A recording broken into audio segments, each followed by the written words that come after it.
अस्सलामुअलैकुम। Programme voice of nation के साथ मैं हूं कनीस फातिमा। ये प्रोग्राम 92 मल्टीमीडिया की जानिब से पेश किया जा रहा है। आज के प्रोग्राम का मौजू है डिप्रेशन एंड एंजाइटी, जिसे सादा अल्फाज में ज़हनी दबाव और बेचैनी कहा जाता है। जिस तरह जिस्मानी अमराज की कोई उम्र नहीं होती, इसी तरह किसी भी उम्र के अफराद ज़हनी दबाव का शिकार हो सकते हैं, लेकिन आजकल ये तादाद ज़्यादातर नौजवानों की है। इसका इन्हिसार उनके माहौल और ज़िंदगी में पेश आने वाले हालात व वाक़यात पर मुनहसर होता है। आज के मौजू पर बात करने के लिए हमारे साथ मौजूद हैं हमारी आज की पहली मेहमान खदीजा फातिमा, जो कि क्लिनिकल साइकोलॉजिस्ट हैं। साथ ही हमारी दूसरी मेहमान ताबिंदा फारूक भी हमारे साथ मौजूद हैं, जो गुज़िश्ता 12 सालों से शोबा तालीम से मुंसलिक हैं। आप दोनों को प्रोग्राम में खुशामदीद कहते हैं। मेरा पहला सवाल खदीजा फातिमा साहिबा आपसे है, नौजवानों में बढ़ते हुए डिप्रेशन की क्या वजूहात हैं? Assalamualaikum Fatima, thank you for taking me on board and this is my very much first show with all of you. Okay, your first of the first question is कि depression की क्या वजूहात हैं नौजवानों में. Listen, इसमें हम ये नहीं कह सकते कि it's been like 1 or 2 or maybe more than 2 or maybe 10, maybe 15. There are multiple and hundreds of issues that actually हमारे जो youngsters हैं, especially पाकिस्तान जैसी country में, जहाँ ज़ाहिर है थर्ड वर्ल्ड कंट्री है, जहाँ पे बहुत सारे स्ट्रेसर्स हैं, जहाँ से अगर आप स्टार्ट करें तो बहुत ही बेसिक हमारी नीड्स से हमारी टेंशन्स और परेशानियाँ स्टार्ट होती हैं and that's end with the level of self actualisation. तो जो बिल्कुल एंड पर है वो भी बहुत ज़्यादा मुतासिर है, जो कि ज़ाहिर है अपनी नीड्स को ही कवर नहीं कर पा रहा, नीड्स को ही नहीं कर पा रहा. और अगर हम इसको बियॉन्ड जाएं, वी गॉट टू नो कि उसमें बियॉन्ड में क्या है. क्या जब हम अपनी मेंटल हेल्थ के ऊपर बात करना शुरू करते हैं तो फर्स्ट रीजंस आर हमारी बेसिक नीड्स हैं. ठीक है, जहाँ पर हम स्ट्रगल कर रहे हैं बहुत सारी चीज़ों को लेकर. हम स्ट्रगल कर रहे हैं अपनी नीड्स को लेकर, अपनी फिजिकल हेल्थ को लेकर, अपने हाउस होल्ड्स को लेकर, अपनी जॉब को लेकर, अपनी अर्निंग्स को, फाइनेंसेस को लेकर. तो it's been like hundreds of the reasons जहाँ पर ये सारी चीज़ें आ जाती हैं एक बंदे के लिए, जहाँ वो बहुत ज़्यादा स्ट्रगलिंग स्टेज पर है. क्योंकि हमारे माशरे में सिर्फ हमें इन नीड्स के ऊपर नहीं सेटिस्फैक्शन लेवल क्रिएट करना होता, बल्कि बियॉन्ड दैट हमें सेटिस्फैक्शन लेवल क्रिएट करना होता है with in the relationships.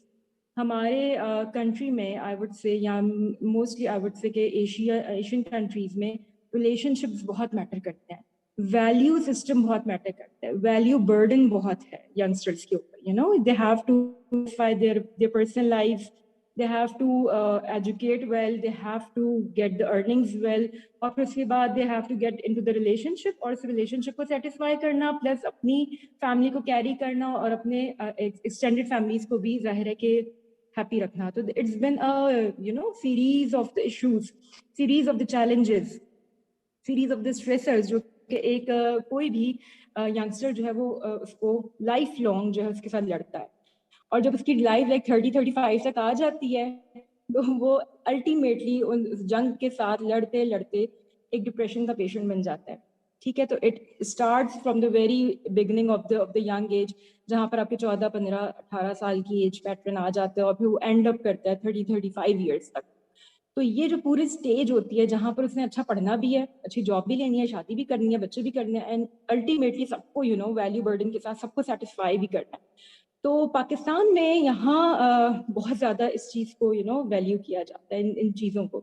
Youngsters जो हैं वो दे don't seek the professional help. यहाँ पर हमारी ट्रेनिंग प्रोग्राम्स का फौदान है. ट्रेनिंग प्रोग्राम अगर कहीं पर लॉन्च हो जाती है तो दे डू आस्क यार कुछ फ्री नहीं मिल रहा, they don't seek the mental health training programme, they don't seek mental health professionals. And very poorly again उस पर हम बात करेंगे नेक्स्ट आपके मे बी क्वेश्चन में, अपकमिंग क्वेश्चन में, कि स्टिग्मा. तो youngsters they don't seek professional help due to stigma again. ठीक है, तो सुसाइडल रेट फिर आ जाता है, इसमें बहुत सारे फिर फैक्टर्स आ जाते हैं कि जिनकी वजह से they feel very much fearful, they feel very much anxious, they get into depression, they get into multiple mental health issues. So look, यहाँ पर हमें youngsters को अगर हमें वो करना है, ज़ाहिर एड्रेस करना है इस टॉपिक के ऊपर, तो we need to look upon the variety of struggling points, variety of stresses that they go through in their whole life.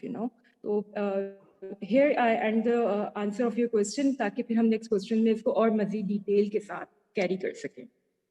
जी फातिमा।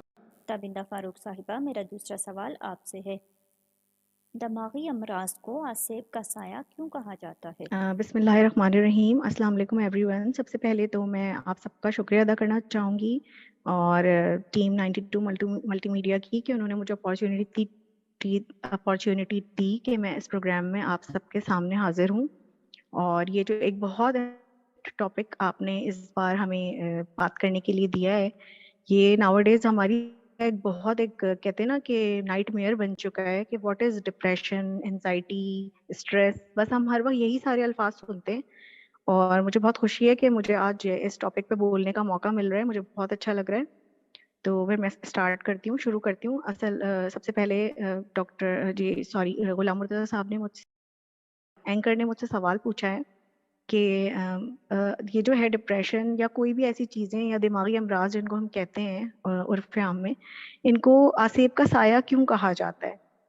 तो मैं जवाब की तरफ जाने से पहले एक थोड़ा सा शॉर्ट एक ब्रीफ जो है वो ये देना चाहूँगी कि है क्या मतलब डिप्रेशन वाकई में है क्या चीज़।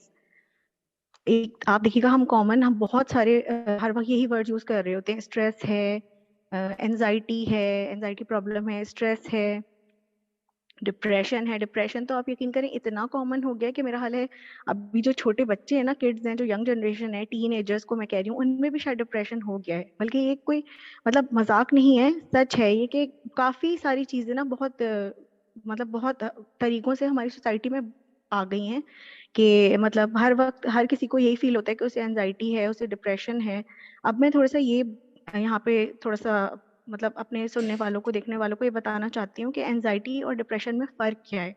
देखिए, एंजाइटी जो है एक सिर्फ टेम्पररी हमारी कंडीशन होती है कि जैसे हमें किसी चीज़ का फोबिया हो जाता है ना, खौफ हो जाता है कि अभी हमें मतलब कि कुछ भी हम सोचते हैं कि नहीं, ऐसी थॉट्स ही आती रहती हैं, ख्यालात आते रहते हैं कि कुछ बुरा हो जाएगा, अगर हमने ये किया तो हमें मतलब कुछ बुरा हो जाएगा। जैसे कि कुछ लोगों को पानी से खौफ हो जाता है, किसी को जानवरों का, जैसे स्पेशली डॉग्स का बहुत ज्यादा, कुत्तों से, अगर कुत्ते अराउंड होंगे तो उनको वो खौफ होगा, एंजाइटी फील होगी, अगर नहीं होंगे तो फिर नहीं होगा। या फिर अगर कहीं पब्लिक में जाना पड़े, जैसे किसी मजमे में पब्लिक स्पीकिंग वाली टाइम पे किसी से बात करनी है, उन्हें ज्यादा लोगों से मिलना है, तो उस वक्त भी वो एंजाइटी फील करते हैं। इसके अलावा कुछ लोगों को लिफ्ट से, मतलब बुलंदी से ऊपर जहाज के सफर से या पानी के सफर से या एस्केलेटर वगैरह आजकल मॉल्स में बहुत कॉमन है, आप उसमें भी देखें कि लोगों को चढ़ने उतरने में प्रॉब्लम होती है, तो उनको फील होता है कि एनजाइटी ये वाली चीज़ है। एनजाइटी एक टेम्पररी कंडीशन है जो ख़त्म भी हो जाती है वक्त के साथ साथ। लेकिन हाँ, अगर ये एनजाइटी मुस्तकिल रहे और हर वक्त इंसान अपने आप को उदास, अफसरदा फील करे, अपने आप को लोनली, अपने आप को मतलब उसकी सेल्फ स्टीम जो हो वो लो रहे हर टाइम पे, और अगर उसको बहुत ऐसी फीलिंग्स आए कि जैसे वो बिल्कुल भी कोई मतलब उसकी जो एक क्या कहना चाहिए खुद एतमादी होती है ना, वो कम होती रहे, और उसको ऐसा लगे कि मैं कोई फजूल हूँ, माशरे का मैं कोई सोसाइटी में कुछ इफेक्टिव नहीं कर रहा, मैं मतलब एक होता है ना इंसान के अंदर कभी कभार आ जाती हैं ऐसी चीजें, माइंड जो है इस तरह से नेगेटिवली जो है सोचने लगता है काफी कुछ, तो फिर उस चीज को कहते हैं कि फिर वो एक डिप्रेशन की आती है सूरत हाल। अब डिप्रेशन की भी बहुत सारी कॉजेज होती हैं, जाहिर है उसके अंदर फैमिली हिस्ट्री, उसके अंदर इंसान का जो भी उसका वेल बीइंग होता है कि बचपन से उसके आगे हालात वगैरह वो कैसे हैं, कहाँ तक उसके साथ क्या, मतलब कोई भी ऐसे अब्यूज भी हो सकते हैं जो social, emotional, mental, physical, sexual भी हो सकते हैं समटाइम्स। तो फिर ऐसी चीजों से भी ना इंसान बहुत ज्यादा फिर जितना एज बढ़ती है ना, डिप्रेशन जो है एज के साथ साथ बढ़ता जाता है। तो अब जो है मेजर मैं सवाल की तरफ आती हूँ कि दिमागी अमराज को आसेब का साया क्यों कहा जाता है। तो ये मैं सिर्फ ये कहना चाहूंगी कि ज़ाहिर है आपको पता है कि हमारी सोसाइटी अभी इतना ज़्यादा अवेयर नहीं है इन चीज़ों से। तो अमूमन जो एक गैर पढ़ा लिखा तबका है वो इस चीज़ को, मेंटल हेल्थ को वो इतना ज़्यादा इंपॉर्टेंस नहीं देते, जबकि इस्लाम ने हमारी वैल्यूज़ में यही डाला हुआ है कि इंसान की मेंटल हेल्थ सबसे ज़्यादा इंपॉर्टेंट है। आपकी मेंटल हेल्थ पॉजिटिव होगी तो आपकी जो सारी चीजें, आपका वेल बीइंग हो गया, उसके बाद आपकी जो लाइफ हो गई, आपके रिलेशंस हो गए, आपका वर्क हो गया, आपका केयर गिविंग, जो सारी चीजें, ये सारी चीजें उसके अंदर ही आती हैं कि अगर आपका जो माइंड है, वो जो आपकी मेंटल हेल्थ है वो अगर पॉजिटिव होगी। तो हमारी जो सोसाइटी के अंदर जो लोग, जैसे तबका है जो ज्यादा पढ़ा लिखा नहीं है, वो फिर यही समझते हैं कि ये मेंटल इलनेस जो है ये तो कोई चीज है नहीं, तो बस छोड़ो इसको, कोई इसके ऊपर भूत का साया हो गया है, भूत प्रेत आसिफ का इसके ऊपर साया हो गया है, तो छोड़ दो इसको, किसी पीर फकीर दरगाह पे ले जाते हैं, दम दुरूद करवा देते हैं, तो देखते हैं हो सकता है सही हो जाए। लेकिन वहीं पे अगर इनको ये कहें कि हाँ आप साइकेट्रिस्ट के पास जाएं, सेशंस लें, तो फिर उनको ये कहीं ना कहीं बुरी फीलिंग आती है कि साइकेट्रिस्ट का मतलब होता है कि हम पागल हैं, मतलब कि हम पागल खाने जा रहे हैं, या हम कोई पागल हैं कि हम जाके साइकेट्रिस्ट को विजिट करें। तो बस ये इसमें यहाँ पे मैं कहना चाहूंगी कि इसके अंदर तो हमारे माशरे को थोड़ा सा अपने जो है ना माइंडसेट को थोड़ा चेंज करने की जरूरत है, कि ताकि उनको ये लगे कि फिजिकल बीमारियों के अलावा मेंटल बीमारियां भी होती हैं। इंसान का दिमाग भी जब कभी नेगेटिव सोचने लगता है और कुछ ऐसा होने लगता है, तो उसके लिए भी उसको ट्रीटमेंट की जरूरत होती है। डॉक्टर खदीजा फातिमा, मैं आपसे ये जानना चाहूँगी कि आजकल के दौर में भी साइकेट्रिस्ट के पास जाने को मायूब क्यों समझा जाता है? और ट्रीटेबल नहीं उनको किया जाता, ट्रीटमेंट नहीं प्रोवाइड किया जाता, तो वो फिर क्या होता है, वो और ज़्यादा मजीद सिवियरिटी पकड़ता है प्रॉब्लम, और फिर कह दिया जाता है हमने तो कहा था ना कि इस बंदे का कुछ नहीं हो सकता, तो वो बात जब कन्फर्म्ड हो जाती है कि जी इसका तो अब कुछ नहीं हो सकता। As you mentioned in your answer कि जितना ज़्यादा पुराना होता रहता है प्रॉब्लम, उतनी ही उसकी कैंसर की तरह, फिजिकल प्रॉब्लम्स की तरह, उतनी ही उसकी जड़ें मजबूत हो जाती हैं, वो रूटेड हो जाते हैं आपके पर्सनैलिटी। जितना आप अर्ली इसको ट्रीट कर लो, वेल एंड गुड, जितना आप इसको डिले करोगे, like any of the physical symptoms, mental health issues also get rooted in the personality, चीजें और सिवियर हो जाती हैं, जिसकी वजह से फिर क्लाइंट इवेंचुअली ठीक नहीं होता, पेशेंट इवेंचुअली ठीक नहीं होता।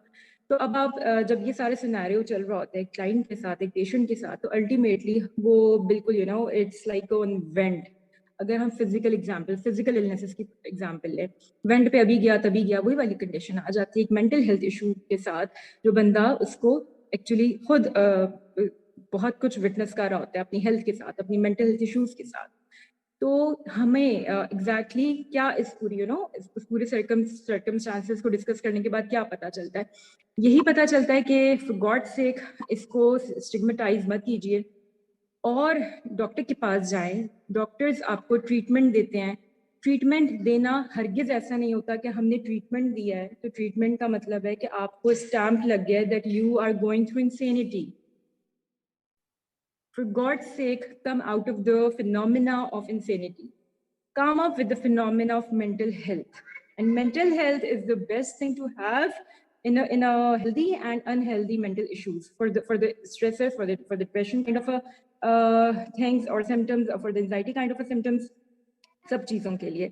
तो हमें अगेन साइकाइट्रिस्ट और साइकोलॉजिस्ट का भी मैं आपको बता दूं, देखिए साइकाइट्रिस्ट जो है आपको मेडिसिन या ड्रग देता है, ठीक है। इस क्वेश्चन में you have mentioned the word psychiatrist. Psychiatrist जो होता है वो आपको ड्रग देता है, आपको मेडिसिन देता है, प्रिस्क्राइब्ड मेडिसिन, और वो मेडिसिन आपको बेसिकली आपके ब्रेन के केमिकल्स को स्टेबलाइज करती है, नॉर्मलाइज करती है, और नॉर्मलाइज करने के साथ साथ आपको एक हेल्थ की तरफ लेके जाती है, आपको रिलैप्सेस से बचाती है, जो कि सिम्टम्स बैक ऑफ हो जाते हैं उनसे बचाती है, बहुत सारे आपको प्रिवेंशन देती है।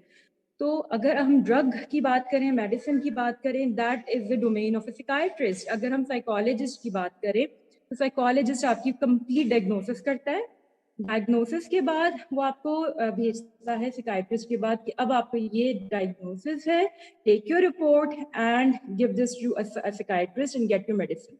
हम क्या करेंगे एज अ साइकोलॉजिस्ट? हम उनके social therapy, psychotherapy, personal therapy treatments जो कि आपकी अगेन कैथार्सिस बेस्ड होती हैं, अब तो है बहुत ज़्यादा मॉडर्न साइकोथेरेपी सिस्टम्स आ चुके हैं। लाइफ कोचिंग की बात लोग करते हैं कि भाई लाइफ कोचिंग करवाइए अपनी, for God's sake come out of the stigma of psychotherapy कि इससे बंदे को साइकोथेरेपी चाहिए, come out of that stigma। अब आपने क्या करना है, साइकोथेरेपी का वर्ड भी आप डिलीट कर दें अपने आजकल के डोमेन से, आजकल के जो भी साइकोलॉजी से रिलेटेड चीजें चल रही हैं। आप सिंपल लाइफ कोच कहाँ जाना है? क्या आपकी बीमारी साइकाइट्रिस्ट डील करेगा? क्या आपकी प्रॉब्लम साइकोथेरेपी से ही ठीक हो जाएगी? क्या आपकी प्रॉब्लम किसी न्यूरोलॉजिस्ट के पास जाएगी? Even I have seen many of the patients जिनको न्यूरोलॉजिकल ट्रीटमेंट की जरूरत होते हैं and they are not going towards that kind of a medical treatment, undiagnosed रहते हैं वो। तो ये सब चीजें जो हैं वो दूर हो सकती हैं अगर हम अपने वर्ड्स को चेंज कर लें, इंसेनिटी से मेंटल हेल्थ की बात करें। अगर हम मेंटल हेल्थ के साथ साथ अपने वर्ड्स पे, like for person I told you कि साइकोथेरेपी को आप चेंज कर दे, लाइफ कोचिंग की बात करें, health oriented words use करें तो it become more easier for anyone around the world or anyone around the country जो कि वो easily आके अपनी space को utilize करे, अपनी mental health को बहुत अच्छी तरीके से channelize करे और उसके ऊपर work करे. So that's all that we all can do. और psychiatrist या psychologist पे जाने के लिए नए क्वेश्चंस के साथ नए ट्रीटमेंट्स में इन्वॉल्व हों ताकि आपको इस स्टिग्मा से आप निकल सकें और आप इजीली अपना रूम क्रिएट कर सकें with your therapist, with your doctors. जी फातिमा. तबिंदा फारूक साहिबा, ऐसा क्यों है कि जिस तरह हम अपनी जिस्मानी सेहत पर तवज्जो देते हैं, क्यों हम अपनी ज़हनी सेहत पर तवज्जो नहीं देते? हम अपनी लाइफ को देखें कि हमारी लाइफ कैसी है, लेकिन बहुत ज़्यादा यही इन्फ्लुएंस बढ़ता चला जा रहा है कि लोग अपनी लाइफ को नहीं देखते, अपने हालात को, जैसे कि कहना चाहिए अपने फाइनेंसेस, अपनी जो भी उनकी है, उनके रिलेशंस, उनकी वो हर चीज़ दूसरों की देख के उसको आइडलाइज करते हैं, उसको कॉपी करने की कोशिश करते हैं, इमिटेट करने की कोशिश करते हैं कहीं ना कहीं, जिसकी वजह से डिप्रेशन जो है वो ज़्यादा बढ़ता है. और फिर हम उसको उस तरह से नहीं ट्रीट करते कि हम अपनी मेंटल हेल्थ को सही करने के लिए, आपको पता है कि हमें ज़्यादा हम इबादत करें, हम मेडिटेशन करें, हम अपने आप को काम रखें, अपने माइंड को हम पॉजिटिवली थिंक करें, सोचें, और हम ये देखें कि जो भी हमारे पास, जो भी हमारी जो कहना चाहिए कि हमारे जो भी हालात हैं, हमारे पास जो भी एड्स हैं, जो भी अल्लाह ने हमें रिसोर्सेज दी हैं, उनको हम यूज़ करके किस तरह अपनी लाइफ को बेहतर बना सकते हैं. लोग ये नहीं देखते, लोग सिर्फ ये देखते हैं कि दूसरा क्या कर रहा है. हमारी सोसाइटी में आजकल सिर्फ यही है, सबसे ज़्यादा सोशल मीडिया को लोग जितना टीवी, बाकी ये कि मोबाइल फोन तो आपको पता है अब हर किसी की एक वो है, हाथ में हर वक्त रहता है, तो लोग हर वक्त चीजें देख रहे होते हैं और उनको ऐसा लग रहा होता है कि, हालांकि अगर आप देखें कहीं ना कहीं जो लोग वो कुछ और कर रहे हैं ना, जिससे लोग जो है फैंटेसाइज हो रहे हैं, तो कहीं ना कहीं उनकी लाइफ में भी कोई ना कोई प्रॉब्लम्स होंगी. लेकिन जरूरी नहीं है, हर बंदा इतना कोई स्ट्रांग नहीं होता कि वो जो है अपनी चीजों को छुपा ले, या हर बंदा इतना कमजोर नहीं होता कि वो अपनी हर चीज को दूसरों को जाहिर करे. और वैसे भी मैं एक बात कहना चाहूंगी कि डिप्रेशन किसी इंसान की जाती कमजोरी बिल्कुल भी नहीं है. ये एक तरह का माइंडसेट हो जाता है फॉर द टाइम बीइंग. किसी टाइम पे इंसान काफी सारी चीजें होती हैं लेकर, कभी होता है देखिए, किसी का जैसे कि कहना चाहिए स्पाउस में से किसी की अगर डेथ हो जाए, या कोई बहुत बीमार हो जाए ज्यादा, या फिर कोई लव्ड वन आपका, कोई आप जिसको प्यार करते हो बहुत दिल से, वो आपसे बिछड़ जाए, दूर हो जाए आपसे वक्ती तौर पे या मुस्तकिल बुनियादों पे, या कभी आपकी बहुत अच्छी नौकरी होती है, कभी हो जाते हैं बहुत ऐसे हालात कि आपकी नौकरी खत्म हो जाती है किसी भी वजूहात की बिना पे, या आपके लाइफ में और भी बहुत सारी थेफ्ट्स हो जाती हैं, मतलब बहुत सारी आप बहुत कुछ अपना जो है लूज कर देते हो, कुछ बहुत कीमती जिसको कहना चाहिए. तो बस ये होता है कि ठीक है, वक्ती तौर पे इंसान डिप्रेशन में आ जाता है इन चीजों को लेके, लेकिन अगर आप पॉजिटिवली थिंक करेंगे, अगर आप अपनी मेंटल हेल्थ के ऊपर जो है वो ज्यादा जोर देंगे कि ठीक है आपको नमाज पढ़नी है, आपको कुरान शरीफ, आपको पता है वो भी हमें एक बहुत जबरदस्त गाइड देता है अपनी लाइफ को बैलेंस करके चलने का. तो मेरा ख्याल है कि फिर हम इन चीज़ों को यूज़ करके अपनी मेंटल हेल्थ को बहुत ज़्यादा इवन मच बेटर बना सकते हैं अगर हम करना चाहें तो. जा फातिमा साहिबा, मेरा अगला सवाल आपसे है कि आजकल नौजवानों में खुदकुशी का रुझान क्यों बढ़ रहा है? की तरफ लेके जाती हैं और क्या वो इश्यूज हैं, क्या वो क्या क्या वो रीजंस हो सकते हैं. अगेन जब मेंटल हेल्थ प्रॉब्लम आपका डिप्रेशन, आपका एंजाइटी, आपका खौफ, आपकी सैडनेस जो कि डिप्रेशन में जा चुकी हुई है और डिस्क्राइब्ड है आपकी पर्सनैलिटी के साथ, तो वो सब चीज़ें, hopelessness, again hopelessness is a big thing to have in a life, कि जब आपको लगता है कि अब हमारे पास मसले का हल नहीं है, without and may be with meeting, may be again हमारे पास दोनों केसेस होते हैं सुसाइड्स में कि वो गए हुए भी हैं, ट्रीटमेंट भी उन्होंने ली हुई है और नहीं भी ली हुई. In both of the cases they feel like कि अब कुछ नहीं हो सकता हमारा. They feel very much hopelessness जब 100 आउट ऑफ 100 रेशियो पर पहुंच जाती है तो फिर वो शख्स जो है सुसाइड की तरफ जाता है. And unfortunately, I have to mention here कि पाकिस्तान में 2018 की stats I was going through, current stats I couldn't find, लेकिन 2018 की latest मुझे मिली हैं. 2018 में they found that कि 8.9 of the people going through the suicide in Pakistan, which is too much, you know. यानी कि हर 100 में से 8 बंदा suicide कर रहा है एक साल में. तो ये this is a very mentionable thing to have. This is a very much mentionable stats to discuss about. कि हमारे माशरे में हर 8वां बंदा सुसाइड कर रहा है और much of the rate belongs to the male, like मर्द हजरात ज़्यादा सुसाइड कर रहे हैं as compare to females. This is the alarming situation for us to understand and to work on. ठीक है, तो again as a social activist, as a psychotherapist, as a clinical psychologist, हम सब इसकी अवेयरनेस के ऊपर वर्क करें कि खुदा के लिए सुसाइड की तरफ मत जाएं. Go for the treatment issues, go for the treatment plans, go for the treatment ways. There has been now 100 of treatment ways around the city. हर जगह लाइक अब तो माशाल्लाह से हमारा पूरा एक नेटवर्क बन चुका हुआ है क्लिनिकल साइकोलॉजिस्ट से. आपके पास हर कंट्री, हर रीजन में, हर सिटी में आपके पास क्लिनिकल साइकोलॉजिस्ट हैं. ग्लोबली अब तो अगैन आई वुड से कि ग्लोबली आपके पास यूएसए से पाकिस्तानी क्लिनिकल साइकोलॉजिस्ट कोई ऑनलाइन वर्क कर रही हैं, कोई यूके से कर रही हैं, कोई कहीं से कर रही हैं. तो इट्स लाइक कि आपके पास अगेन फ्रीलांसिंग का दौर है, आपके पास फ्रीलांसर्स ऑनलाइन अवेलेबल है टुवर्ड्स सूसाइड, क्योंकि हम तो बहुत आगे निकल चुके हुए हैं और अब हमारा कुछ नहीं हो सकता. Talking therapy can not heal us. तो ये दो ही तरह के तबकात को मैं कहूँगी, जो भी हमारा होपफुली आई विश कि बहुत सारे डिप्रेशन एंजाइटी के क्लाइंट्स इसमें अगेन मेल के ऊपर तो बहुत ज्यादा वैल्यू बर्डन होता है कि सबको राजी खुशी रखो और बहुत ज्यादा कमा लो और बहुत ज्यादा डिग्रीज ले लो और बहुत कुछ कर लो, क्योंकि you are the only son in the house and maybe you are the only one bread earner of family, तो तुम सब कुछ करो. तो वो जो मेल है वो बेचारा प्रेशर कुकर में जाते और that person come out with any kind of a suicidal attempt और मे बी अ सुसाइड. ठीक है, सुसाइडल अटेम्प्ट्स भी लोग करते हैं. फॉर एग्जाम्पल अगर किसी ने एक भी अटेम्प्ट किया है, this is enough to understand for the family and the caregivers. For God's sake, do not ignore any kind of attempt if they are doing. Ultimately, call on the social networks. आपके पास तो बहुत 9123, I know one of the social network. Aman Telehealth का, I used to be work over there. Immediate आप वहाँ पे call करो. Do tell the clinical psychologist, जो भी वहाँ पे clinical officer होगी, उसको बताओ कि for God's sake ये हमारा client है, इसने attempt की है, तो please come up with a on-call session उसका दिलवाओ. There may be hundreds of online sessions that people are giving these days. तो please ताबिंदा फारूक साहिबा, ये कहना किस हद तक दुरुस्त है कि सोशल मीडिया की दिखावा परस्त जिंदगी भी नौजवानों में डिप्रेशन और बेचैनी क्या बाइस बन रही है? फातिमा ने मुझसे सवाल पूछा है कि क्या आजकल की दिखावा परस्त जो भी सोशल मीडिया की जो लाइफ है, ये क्या नौजवानों में मतलब डिप्रेशन का जो है रुझान बहुत ज़्यादा बढ़ा रही है?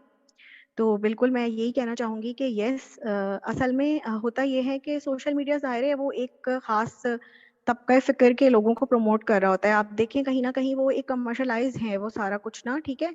तो उसके अंदर उनका हमसे ज़्यादा उनका अपना फ़ायदा हो रहा होता है, ज़ाहिर है वो सारी चीज़ें दिखाने में, ठीक है? लेकिन आम लोगों को ये चीज़ समझ में नहीं आती, ठीक है? तो लोग क्या करते हैं कि वो बस उससे फ़ैसिनेट हो रहे होते हैं कि बस वहाँ पे जो हो रहा है, तो उस बात को लेके उनको अपनी लाइफ़ से बहुत ज़्यादा इनएडिकेसी मतलब पैदा होने लगती है कि उनको लगता है कि मैं मतलब अपैरेंटली अपनी अपीयरेंस को लेके कि मैं ऐसा नहीं हूँ. ज़ाहिर है वहाँ पे लोग दिखते हैं, वो इतना ज़्यादा घंटे, आपको पता है घंटों उनके लगते हैं अपनी जो है अपीयरेंस पे, वो 10 तरह की उसके साथ चीज़ें भी इन्वॉल्व हैं. ज़ाहिर है आम लोग तो वो चीज़ें नहीं अफ़ोर्ड कर भी नहीं सकते. इसके अलावा ना मतलब वो ज़ाहिर है उनके लिए वो चीज़ें तो बेकार है ना, वो क्या करेंगे उन चीज़ों को यूज़ करके. तो हर किसी को ये प्रॉब्लम रहती है. फिर ये होता है उसके पास ऐसी गाड़ी है, मेरे पास ऐसी गाड़ी नहीं है, उसके पास ऐसा घर है, मेरे पास ऐसा घर नहीं है. फिर और भी बहुत सारी चीज़ होती है, फाइनेंसेस हो गए. फिर लोगों के और बहुत सारे डीप ऐसे मसले भी होते हैं, जैसे कि औलाद नहीं होती, या जैसे कि लोगों के रिलेशनशिप्स, इन सारी चीज़ों को लेके लोग इतना ज़्यादा मतलब सोशल मीडिया को जो है आइडियलाइज कर रहे होते हैं, फैंटेसाइज कर रहे होते हैं, और अपनी लाइफ से वो कहीं ना कहीं हर वक्त जो है वो उनके अंदर एक ग्रेटिट्यूड वाली चीज आती ही नहीं है कि जैसे कि होता है ना शुक्रगुजारी. ज़ाहिर है हमें इस्लाम क्या सिखाता है.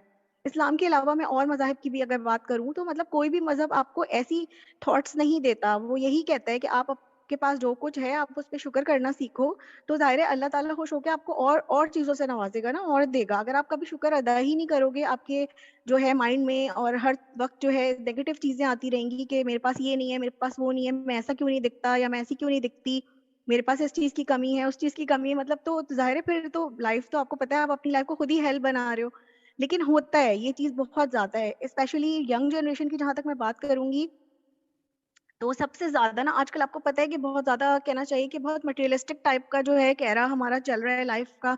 तो उसके अंदर सबको सबसे ज्यादा अपनी अपीयरेंस, अपने मेरे बाल, मेरे नाखून, मेरी स्किन, मतलब आप देखिए सबसे ज्यादा इस वक्त आप बताएं कौन सी इंडस्ट्री जो है वो जो है आगे जा रही है, कौन सी ग्रो कर रही है। मैं सोच भी नहीं सकती थी, मैं जितना आजकल स्टैटिस्टिक्स देखती हूँ तो मुझे इतनी हैरत होती है कि मतलब आजकल की जो स्टैट्स देखती हूँ जब मैं, तो मुझे ये इतनी हैरत होती है कि कौन सी इंडस्ट्रीज ऊपर जा रही है जिनका मतलब कभी सोचा भी नहीं था। कि मैंने एक पोस्ट पढ़ी थी तो मुझे इतना दुख हुआ था कि उसके अंदर ये लिखा हुआ था कि जिस कॉम के अंदर शूज जो होते हैं, जूते जो हैं वो बिल्कुल ग्लास वाले जो हैं शोरूम्स के अंदर सेल हो रहे होते हैं, और किताबें जो हैं ठेलों पे पड़ी हुई होती हैं, मतलब सेल प्राइस से भी चीपर प्राइजेस में, तो फिर आपको सोच लें कि फिर वो कॉम कहाँ पे खड़ी हुई है।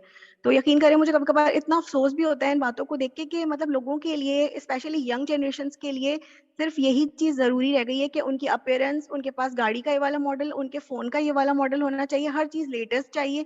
जाहिर है उन सब चीजों के लिए अगर आपके पास आपके फाइनेंसेस नहीं है, आपके पेरेंट्स, आपका जो भी होता है, आपका एक आपके रिसोर्सेज हो गए, आपका जिस तरह का भी आपका आपने आपके हालात हैं, आपका घराना, जो भी चीजें, सब चीजें इसके अंदर जो है वो आती हैं, तो लोग फिर इस तरह नहीं सोचते, तो डेफिनेटली फिर डिप्रेशन का रेट तो बढ़ेगा ना। और जहां तक मैंने देखा है कि आजकल सबसे ज्यादा सोशल मीडिया, जितनी ज्यादा कंजम्पशन है ना लोगों में, उतना ही ज्यादा डिप्रेशन का रेट हाई से हाई होता चला जा रहा है। जी। सुसाइडल अटैक की जहां तक मैं बात करूंगी, ये तो खैर बहुत लंबे अभी टॉपिक्स हैं, हम इन पे बहुत देर बात कर सकते थे। ये तो आज एक बहुत छोटा सेशन हुआ है तो हम इतना ज्यादा बोल नहीं सके। मैम खतीजा ने बहुत अच्छी बातें की, मुझे बहुत अच्छा लगा आपके जो है व्यूज सुन के, और आप मुझे बहुत ये चीज भी बहुत अच्छी फीलिंग आई कि आज आपके साथ मैंने ये वक्त गुजारा, तो मुझे खुद भी इतना कुछ सीखने को, इतना कुछ Thank you, मतलब Tabinder. So अच्छी nice of बातें, you. बहुत Same मुझे here, अच्छा लगा। exactly same here. Thank you so much ma'am. और Thank बस you यही so मैं much. कहना Thank चाहूंगी you. कि बिल्कुल ये जो हमारी जो यंग जनरेशन है ना, इसको ही ये सारा कुछ करना है। अगर ये करेंगे तो तभी हमारे जो है ना हेल्दी सोसाइटी हम अपनी जो है वो बैलेंस करेंगे इंशाल्लाह। डेफिनेटली हमारा कंट्री भी फ्लरिश करेगा, ग्रो करेगा। तो बस मेरा तो आज के लिए यही पैगाम है आप सबके लिए। थैंक यू सो मच मुझे प्रोग्राम में मौका देने। ये इतना ही, एक नए अवामी मसले के साथ फिर से हाजिर होंगे। तब